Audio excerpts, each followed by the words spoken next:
Hello, welcome back, fish fans. Today we have a pond that has been in our repertoire for a couple of years now. Owner contacted us a couple of days ago. Pretty much they'd been away for a couple of days, came back, one of their fish was swollen up huge, had a bunch of redness on the skin. Unfortunately, I wasn't able to get out there for about 48 hours, so hopefully fishy's still doing okay. We're gonna go ahead and take him out, maybe one of his friends, give him a good spring checkup. We are currently in the lovely little town of Novato, California. Again, being that this guy I've been out to a bunch of times, I have all of my favorite stops in this lovely plaza. We have the go-to Target, and they also have a lovely Panera. So I'm gonna go ahead and order some food, and I'll tell you a little bit more about this pond and what makes it a little bit trickier than some of the other ponds that we've dealt with. So I'm gonna go grab some stuff, and I'll be right back.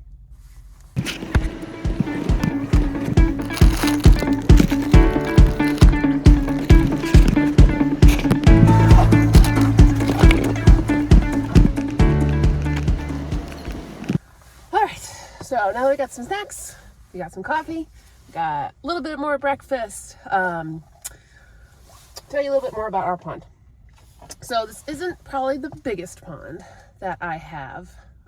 His dad's is probably a little bit bigger, but it used to be a converted swimming pool. So this pond, however, takes the cake for the deepest. I believe it's either 10 or 12 feet deep. So all those cute little seine nets that I have, 8 feet really isn't gonna cut it. I've taken a lot of students to this pond, and I've been a little bit mean. I tell them, okay, you have 10, 15 minutes to catch any fish you can with one herding net. And as expected, nobody was really able to do that. Again, it's one of those skills that you just get really good at catching fish. So I'm actually gonna time myself today. Pretty sure I'll be doing it in less than 60 seconds. Not the fish that have concern that's looking terrible, but one of the actual healthy fish in this pond. Hopefully not too big. There's some fish in this pond. Probably take the award for the biggest fish, and I'd rather not have to try to take them out. Again, we might have to do pond side if any of those guys are showing any clinical signs. But what I love about this pond is it actually has an underwater viewing window. So hopefully with the owner's permission, I'll be able to give you a look on the underside. What makes this so great is I can actually see the fish from underwater. I can look underneath them, I can look on both sides, rather than have the glare or the surface tension cause any sort of issues with the visualization of the fish. I can actually look at them on the sides, which is awesome. So, like I said, deepest pond, probably, that I have, unless you count some of the deep ends of the converted pools.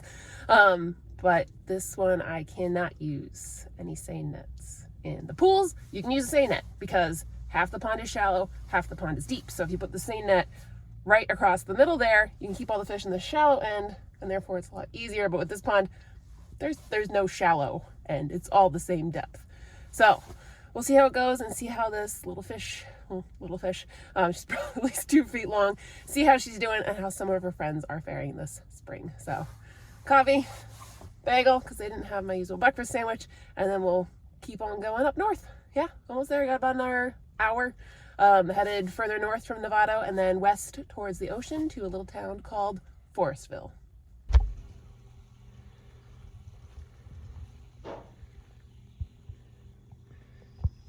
And that's our fish of concern top left. See that little daisy there. Just been swimming a little squirrely, so we're gonna try to get him out from this giant pond with one net.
in good body condition.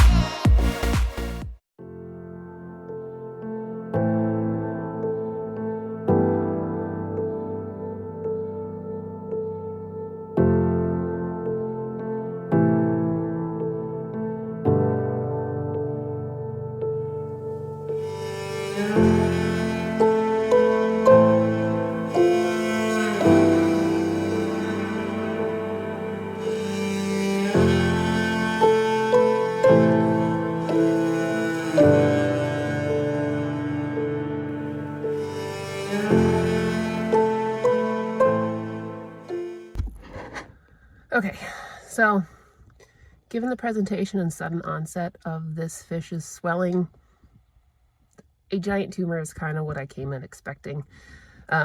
Basically, these tumors can start, usually they're ovarian in nature, and they start very slow growing and just slowly overwhelm the entire coelomic cavity until they're pushing on the kidneys and causing them to essentially fail. So from the ultrasound, again, this is about 80 to even 90% of her entire coelomic cavity. She's having secondary symptoms. Fortunately, she is not a surgery candidate. So owner came into this appointment thinking that we'd have to euthanize. He's already got a hole dug.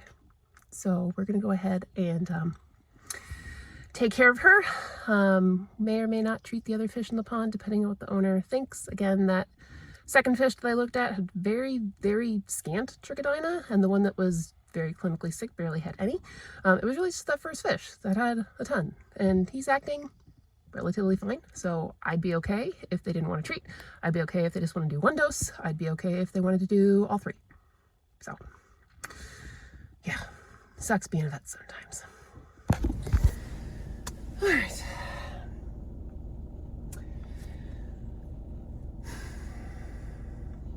So yeah, not a great outcome, which myself, the owner, kind of knew going into this that this would not be a happy story. Just how quickly this got really, really bad. Age also is a contributing factor. She's in her 20s. But yeah, so unfortunately she is no longer with us. The other fish, they got a dose of Parasite S. It is a formalin-based medication. Again, only one of those fish was really acting just a little bit off. And I know it's hard to really notice sometimes if you're not used to like staring at fish all the time.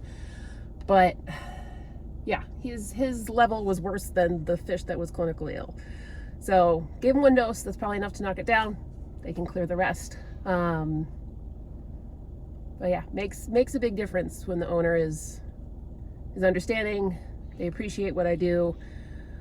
And we worked with many different types of owners who have many different expectations for what their fish mean and what my job as a veterinarian. I'm not God. As much as I wish I had the power to save some of these animals, I can't. And some owners don't understand that. So I'm very thankful for those clients that understand that I do have limitations, and I will do everything in my power to bring fish back from whatever health issues that they're dealing with. But in the end, you can't save everyone. So I'm just thankful that the owner is aware that we've done all we could, and this isn't anything that is contagious. Again, this fish was from a population that was given to him by someone else, so we don't really know the entire backstory of if these fish are genetically related. They've had a couple tumor issues in this pond. They had one weird liver tumor, which I have seen one other case of in 10 years in practice. We tried to do surgery on that one. It did not end very well because it was a very metastatic type of tumor, but we didn't know. So yeah, now we have probably about a 3.5 hour drive home. It is Friday in the summer. and we're going back to the beach. So there's gonna be a lot of traffic. All right. So, one final point as we are closing out this case. To all of you koi owners out there, coelomic tumors, in particular ovarian tumors, are very, very common. And there is nothing you can do to prevent your fish from getting them. This owner, there is nothing that he did to make this tumor occur. Sure, yes, there are things in this world such as heavy metals, such as other stressors like terrible water chemistry that can make fish not do as well and have these tumors present faster. And again, we usually see this type, so it is ovarian in nature, which we've finally had confirmed on histopathology. We usually see it in a fish about 8 to 12 years of age. However, we have had cases as young as 2, and we've had them into their 20s, like this fish included today. So I just want to put it out there that owners, koi owners, if you have a fish that has this type of tuner, it is very common, and nothing that you did contributed to this fish getting this cancer. It's just one of those things that I think has just come along with the hobby. So if you do see a fish, I mean, this is a very sudden presentation of a fish with a very, very voluminous body, which you don't always see. Sometimes they just look a little bit bumpy on one side, and that can at times be asymmetrical ovaries. We've seen that before. So this can be very, very difficult to catch in an early stage where we actually be able to treat it by doing surgery. So again, unfortunately for this fish, we weren't able to catch it in time, and the very sudden presentation. But I just want to put it out to you koi owners out there that it is nothing that you did wrong to cause this in your fish. So with that, oops, I got wet. Just wanted to make sure we ended on that note. So thank you everyone for watching, and I hope we get to see you around Fish Pond soon.